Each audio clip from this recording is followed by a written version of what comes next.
दोस्तों स्वागत है आपका मेरे YouTube चैनल इंग्लिश बाबू पर।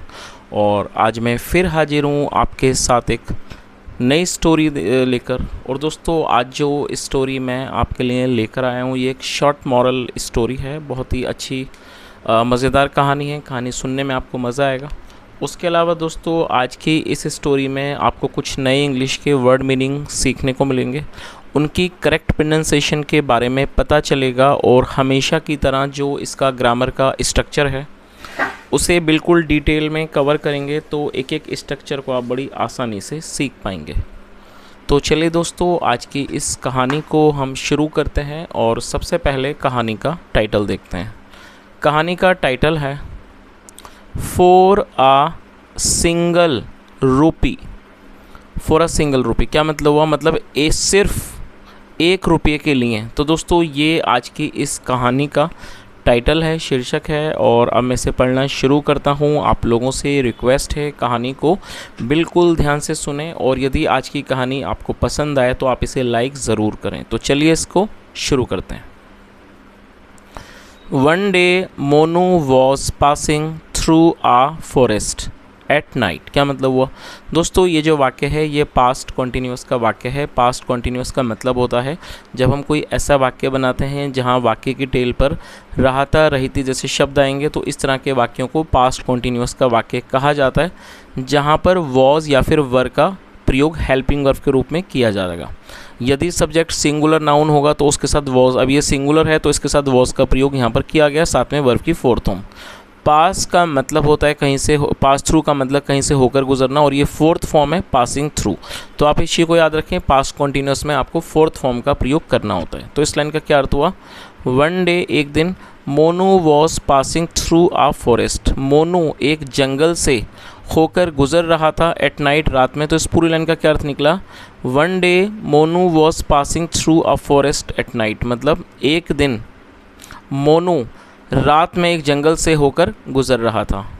Suddenly a gang of dacoits surrounded him. दोस्तों ये जो वाक्य है ये पास्ट इंडेफिनिट का अफर्मेटिव वाक्य है, जहाँ पर वर्ब की सेकंड फॉर्म का प्रयोग किया जाएगा। आप इसकी वर्ब की मीनिंग को नोट कर लीजिए। सराउंड का अर्थ होता है घेरना, SURROUND। सराउंड का मतलब किसी को घेरना, और ये पास्ट इंडेफिनिट का अफर्मेटिव वाक्य है तो सेकंड फॉर्म है सराउंडेड। तो क्या अर्थ हुआ? सडनली अचानक, अ गैंग ऑफ डेकोइट्स डाकुओं के एक समूह ने, सराउंडेड हिम उसे घेर लिया। तो इस पूरी लाइन का क्या अर्थ हुआ? Suddenly a gang of dacoit surrounded him, मतलब अचानक डाकुओं के समूह ने उसे घेर लिया। और दोस्तों डाकू को इंग्लिश में डेकोइट कहते हैं, आप चाहो तो इसे नोट कर लो। चलिए आगे देखिए। They stood around him with knifes in their hands. क्या अर्थ हुआ? दोस्तों THEY, दे का मतलब होता है वे या फिर वे लोग। जब सब्जेक्ट में एक से ज़्यादा लोग शामिल होते हैं तो दे का प्रयोग किया जाता है, जो कि एक प्लूरल नाउन है, और ये पास्ट का ही अफर्मेटिव वाक्य है जहाँ सेकंड फॉर्म लगाई जाती है। स्टैंड का मतलब होता है खड़े होना, second form stood. They stood around him, around उसके आसपास, मतलब वह उसके आसपास खड़े हो गए। With knives in their hands. दोस्तों नाइफ का मतलब होता है चाकू, और ये प्लूरल नाउन है नाइव्स, तो चाकुओं को लेकर इन देयर हैंड्स अपने हाथों में। तो इस पूरी लाइन का क्या अर्थ हुआ? They stood around him with knives in their hands, मतलब वे उसके आसपास अपने हाथों में चाकू लेकर खड़े हो गए। There leader shouted at Monu. दोस्तों देयर का मतलब होता है उनका, उनकी, उनके। ये एक पॉजिटिव केस है, आप इसे नोट कर लीजिए।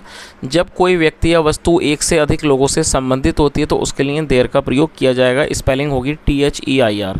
देयर लीडर, लीडर का मतलब होता है कोई नेता, मुखिया। तो उसे वैसे लीडर का मतलब नेता होता है, उसके अलावा इसके अंदर मुखिया भी होता है, तो यहाँ पर इसको मुखिया के रूप में प्रयोग किया गया है। और ये पास्ट का अफर्मेटिव वाक्य है तो सेकंड फॉर्म लगाई गई है SHOUT। शाउट का अर्थ होता है चिल्लाना, second form shouted.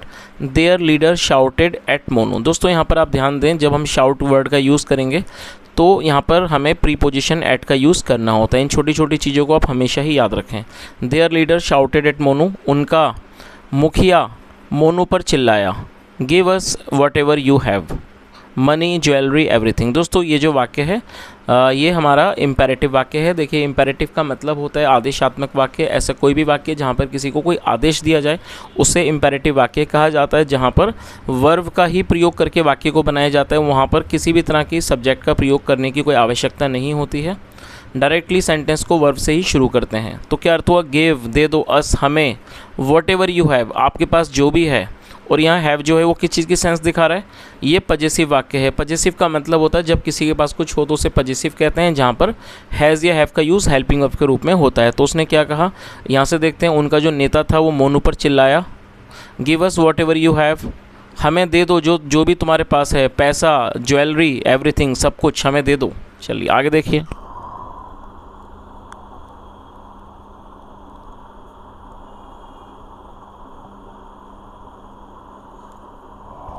But Monu replied fearlessly. दोस्तों फियरलेसली एडवर्ब है, देखिए FEAR, फियर का अर्थ होता है डर, और फियरलेस होता है निडर। पहले तो आप इन वर्ड को नोट कर लीजिए, 2-3 वर्ड्स यहाँ पर बनेंगे, उन्हें नोट कर लीजिए। फियर का मतलब डर, फियरलेस का मतलब होता है निडर, और ये फियरलेस एडजेक्टिव है, लेकिन जब इसमें LY बनेगा तो ये हो जाएगा फियरलेसली। दोस्तों फियरलेसली जब हम किसी भी वर्ड में LY जोड़ते हैं, मतलब ज़्यादातर शब्द में आप देखेंगे तो एडवर्ब बन जाता है। एडवर्ब का अर्थ होता है ऐसा शब्द जो किसी वर्ब की विशेषता को बताता है। तो फिलहाल ये जो शब्द है ये यहाँ पर एडवर्ब का काम कर रहा है। तो इसकी मीनिंग क्या हुई, फियरलेसली मतलब बिना डर से। तो इसका क्या अर्थ हुआ, बट मोनू रिप्लाइड फियरलेसली, लेकिन मोनू ने निडर होकर, या कह सकते हैं निडरता से जवाब दिया। I won't give you a single रुपी। दोस्तों वॉन्ट का मतलब यहाँ पर विल नॉट से है, क्योंकि विल नॉट को शॉर्ट में वॉन्ट लिखा जाता है, कहा जाता है। तो यहाँ पर वॉन्ट मतलब विल नॉट, और ये फ्यूचर इंडेफिनिट का वाक्य है। तो जहाँ पर विल का यूज़ होता है साथ में नेगेटिव हो तो विल नॉट या वॉन्ट ऐसे बोल सकते हैं, साथ में फर्स्ट फॉर्म। तो मोनू ने निडरता से जवाब दिया, I won't give you a single rupee, मैं तुम्हें एक भी रुपया नहीं दूंगा। You can do whatever you wish to do, wish का मतलब होता है इच्छा करना, you can do whatever you wish to do, आप कर सकते हो जो भी आपकी इच्छा हो। आगे देखिए।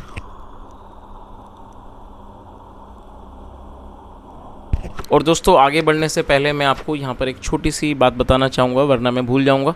दोस्तों आज मैंने एक वीडियो अपलोड किया है, तो वो जो वीडियो है उसके अंदर मतलब मैंने सामने आके वीडियो बनाया, क्योंकि कई दिनों से आप लोगों के कमेंट आते हैं सर सामने आइए कभी, क्योंकि दोस्तों आप लोग काफ़ी दिनों से सिर्फ मेरी आवाज़ को ही सुन रहे हैं, और जाहिर सी बात है आप चाहते होंगे, आप देखें कि इस आवाज़ के पीछे कौन व्यक्ति है। तो दोस्तों आज मैंने एक वीडियो बनाया है, वो मेरा पहला वीडियो है, और मुझे नहीं लगता इतना अच्छा वो वीडियो बना होगा। आप लोग जाके देखिए, तो आप कमेंट करके बताएं कि मेरा पहला वीडियो आपको कैसा लगा। और दोस्तों अब उस तरह के वीडियोस मैं लाता रहूँगा, जहाँ पर मैं आपको अलग अलग टेंसेस के बारे में बताऊँगा, या जो भी इंग्लिश से रिलेटेड चीज़ें होंगी वो मैं लाता रहूँगा। तो दोस्तों अगर आप चाहें तो एक बार आप उस वीडियो को भी जाके ज़रूर देखें, इसका जो लिंक है वो मैं डिस्क्रिप्शन में दे दूँगा, तो आप वहाँ क्लिक करके वो आप उस वीडियो को देख सकते हैं। चलिए आगे देखिए। The leader aimed the knife at Monu. दोस्तों एम का मतलब होता है किसी चीज़ पर निशाना लगाना, ताना लगाना, और ये पास्ट का फॉर्मेटिव वाक्य है, तो सेकंड फॉर्म लगाई गई है। द लीडर जो मुखिया था, aimed the knife at Monu, उसने मोनू पर चाकू से निशाना लगाया, मतलब उसके ऊपर रखा। ओबे आर ऑर्डर्स और एल्स आई किल यू। दोस्तों ओबे का मतलब होता है बात मानना, आज्ञा का पालन करना। तो उसने क्या कहा, ओबे आर ऑर्डर्स, हमारे आदेशों का पालन करो, और else I will kill you, वरना मैं तुम्हें मार दूंगा। But Monu still registered them. दोस्तों आप इस वर्ड का मीनिंग को नोट कर लीजिए, STILL। स्टिल का मतलब होता है अभी भी या फिर भी, और रजिस्ट का अर्थ होता है किसी चीज़ का प्रतिरोध करना। आसान भाषा में समझिए, किसी चीज़ को रोकना। देखिए मैं आपको एक छोटी सी चीज़ याद दिलाता हूँ, अक्सर आपने घड़ियों पर देखा होगा, उस पर या तो वाटर प्रूफ लिखा होता है या फिर वाटर रेजिस्टेंस। तो रेजिस्ट का मतलब क्या होता है, वाटर रेजिस्टेंस का क्या अर्थ हुआ कि उस घड़ी में पानी से जाने से बचने वाला फंक्शन होता है। मतलब उस घड़ी को इस तरह से डिज़ाइन किया गया है कि उसमें पानी, यदि हम उसको पहन के नहाते हैं या फिर कहीं पूल वगैरह में जाते हैं तो उसमें पानी नहीं जाएगा। तो वाटर रेजिस्टेंस लिखा होता है। तो रेजिस्ट से आपको मतलब पता लग गया होगा कि रेजिस्ट का मतलब होता है किसी भी चीज़ का प्रतिरोध करना, किसी भी चीज़ को का रोकथाम करना, उसको रोकना। तो दोस्तों अगर अभी आपने कोई ऐसी घड़ी पहनी हो तो देख लीजिए, शायद उसमें वाटर प्रूफ या फिर वाटर रेजिस्टेंस लिखा होगा। चलिए क्या मतलब हुआ, but Monu still registered them, लेकिन मोनू ने उनका अभी भी प्रतिरोध किया, उन्हें मतलब उनको रोका। ही फॉट ब्रेवली। दोस्तों फाइट का मतलब होता है लड़ना, सेकंड फॉर्म फॉट, और ब्रेवली का मतलब होता है बहादुरी से। जैसे मैंने ऊपर आपको बताया एडवर्ब जब होगी तो उसमें LY आएगा, तो एडवर्ब का अर्थ। अच्छा यहाँ पर अब आप एक क्वेश्चन ये भी आता है कि आखिर एडवर्ब होते क्या है। कि मैं एडवर्ब तो बोल रहा हूँ, लेकिन आपको ये भी जानना चाहिए कि एडवर्ब होता क्या है। एडवर्ब का मतलब होता है ऐसा कोई भी शब्द जो किसी वर्ब की विशेषता का वर्णन करे, उसको एडवर्ब कहा जाता है। तो सिंपली आप इस तरह से इसको समझ सकते हैं। तो यहाँ पर देखिए क्रिया क्या हो रही है, लड़ना, ये पास्ट का अफर्मेटिव वाक्य है। तो फाइट मतलब लड़ना, सेकंड फॉर्म फॉट, नोट कीजिए FOUGHT। तो यहाँ पर ब्रेवली क्या कर रहा है, ये इस वर्ब की विशेषता को बता रहा है। तो क्या अर्थ हुआ, ही फॉट ब्रेवली, वह बहादुरी से लड़ा। तो देखिए इसका मतलब आपको समझ में आ गया, एडवर्ब का यूज़ किया होता है वर्ब की विशेषता को बताने के लिए। He fought bravely with them, with them मतलब उनसे, मतलब वह उनसे बहादुरी से लड़ा। But he was no match to them, लेकिन उसका उनसे कोई मुकाबला नहीं था। दोस्तों नो मैच का मतलब था ना, मुकाबला ना होना। But he was no match to them, लेकिन उसका उनसे कोई मुकाबला नहीं था। जाहिर सी बात है मुकाबला इसलिए नहीं था क्योंकि वो अकेला था और वो डाकू जो थे वो संख्या में ज़्यादा थे।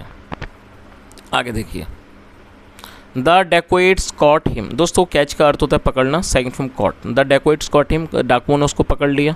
And search his cloth, search मतलब ढूंढना, और उसके कपड़ों को उन्होंने ढूंढा, सर्च किया। दे गॉट ओनली अ सिंगल रुपी। दोस्तों ये जो गॉट है ये गेट की सेकंड फॉर्म है और ये पास्ट का ही अफर्मेटिव वाक्य है। थोड़ा सा इससे ऊपर कर देता हूँ, देखिए अब यहाँ पर आपको चित्र भी दिखाई दे जाएगा आराम से। तो क्या अर्थ हुआ, they got only a single rupee coin in his pocket. Get मतलब मिलना, प्राप्त होना, सेकंड फ्रॉम गॉट मतलब they got only a single rupee coin in his pocket मतलब उन्हें उसकी जेब में सिर्फ 1 रुपये का सिक्का मिला। आगे देखिए, so their leader said, their मतलब उनके, सो देयर लीडर सेड इसलिए उनके नेता ने, उनके मुखिया ने कहा, this young man fought with us just for a single रुपी। तो उसने क्या कहा कि दिस यंग मैन मतलब ये युवक, इस युवक ने हमसे फ़ाइट की, हमसे लड़ाई की, just for a single rupee, सिर्फ 1 रुपये के लिए। आई वंडर, मुझे आश्चर्य है, वंडर का मतलब सोचना, आश्चर्य होना, मुझे आश्चर्य है। वॉट विल ही डू, कि ये क्या करेगा, what will he to protect a large amount, एक बड़े अमाउंट को, एक बड़ी रकम को बचाने के लिए क्या कहेगा। तो उसने क्या कहा, उनके जो नेता था उसने ये बात कही, उनके मुखिया ने, कि ये जो युवक है इसने सिर्फ 1 रुपये के लिए हमसे लड़ाई की, हमसे ये लड़ा, और मुझे आश्चर्य है what will he do to protect a large amount, कि ये एक बड़े अमाउंट को, बड़ी रकम को बचाने के लिए क्या करेगा। जाहिर सी बात है आश्चर्य उसने किया। I respect him for his courage. दोस्तों ये जो वाक्य है ये प्रेजेंट इंडेफिनिट का अफर्मेटिव वाक्य है, जहां वर्ब की फर्स्ट फॉर्म का प्रयोग किया जाता है यदि सब्जेक्ट सिंगुलर हो। थोड़ा सा मैं आपको इसके बारे में बताया तो इसे आप सुन लीजिए एक बार, ठीक रहेगा। प्रेजेंट इंडेफिनिट में जब हम कोई अफर्मेटिव का वाक्य बनाएंगे तो यदि हमारा सब्जेक्ट आई, वी, यू, दे या फिर प्लूरल नाउन होगा तब तो हमें फर्स्ट फॉर्म का प्रयोग करना होगा। यदि सब्जेक्ट ही, शी, इट या सिंगुलर नाउन होगा तो फिफ्थ फॉर्म का यूज़ करना होता है। तो आप जब भी ऐसे वाक्य बनाएं तो वहाँ पर आप इस चीज़ को बड़े केयरफुल इस तरीके से बनाएं ताकि आपकी से कोई मिस्टेक ना हो, ठीक है। यदि आप किसी एग्ज़ाम वगैरह की तैयारी कर रहे हैं तो और भी ज़्यादा आपको केयरफुल होने की ज़रूरत है ताकि आपके कोई मार्क्स ना कटें। तो इस चीज़ को आप अच्छे से याद रखें कि यदि सिंगुलर सब्जेक्ट होगा तब आपको फिफ्थ फॉर्म लगानी है, लेकिन अगर आई, वी, यू, दे प्लूरल होगा तो आपको सिर्फ फर्स्ट फॉर्म लगानी है। तो यहाँ पर हमें सब्जेक्ट के अकॉर्डिंगली आई के साथ फर्स्ट फॉर्म का यूज़ किया गया है। तो उसने क्या कहा, I respect him for his courage. दोस्तों करेज को आप नोट कर लीजिए, नाउन है, करेज का मतलब है साहस, हिम्मत। I respect him for his courage, मैं इसका सम्मान करता हूँ इसके बहादुरी के लिए, साहस के लिए, बहादुरी के लिए मैं इसका सम्मान करता हूँ। That he showed for saving his position, जो इसने दिखाई, शो मतलब दिखाना, फ्रॉम शोड जो उसने दिखाई, फॉर दोस्तों यहाँ देखिए मिस्टेक है, कई बार बुक्स में मिस्टेक होती हैं।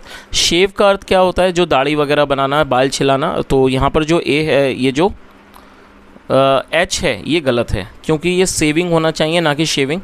आप समझ ही रहे होंगे कोई शेविंग जो होती है वो क्या होती है, दाढ़ी वाड़ी जब हम बनाते हैं, बाल कटवाते हैं उसके लिए शेव आता है, खासकर जब हम दाढ़ी छिलवाते हैं, दाढ़ी छीलते हैं। तो फिलहाल यहाँ जो एच है वो ठीक नहीं है, तो सेविंग होना चाहिए। तो उसने क्या कहा कि मैं इसका सम्मान करता हूँ इसकी बहादुरी, इसकी हिम्मत के लिए, इसके साहस के लिए जो इसने हमें दिखाई, जो इसने दिखाई फॉर सेविंग इस पोजीशन, अपनी चीज़ों को बचाने के लिए। पोजीशन मतलब जो वस्तु की चीज़ें हैं। Then he let Monu go away, फिर उसने मोनू को जाने दिया। तो दोस्तों इस तरह से कहानी ख़त्म होती है। कहानी अच्छी थी और कहानी का मॉरल यही है कि एक व्यक्ति को में साहस होना ही चाहिए। साहस होना बहुत अच्छी बात है, व्यक्ति को मजबूत बनाता है। और दोस्तों उसके अलावा चलिए अब मैं अपने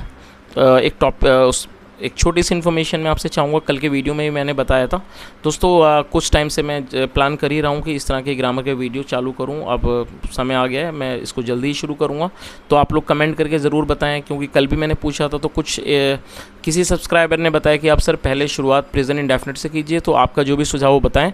और दोस्तों जैसा मैंने आपको बताया कि आज मैंने एक अपनी वीडियो अपलोड कर दी है जिसके अंदर मैं आपको दिखूंगा, तो आप एक बार उसको जाकर देखें और कृपया कमेंट करके ज़रूर बताएं मेरी इस तरह की जो पहली वीडियो आपको कैसी लगी। Thank you so much, have a nice day and bye.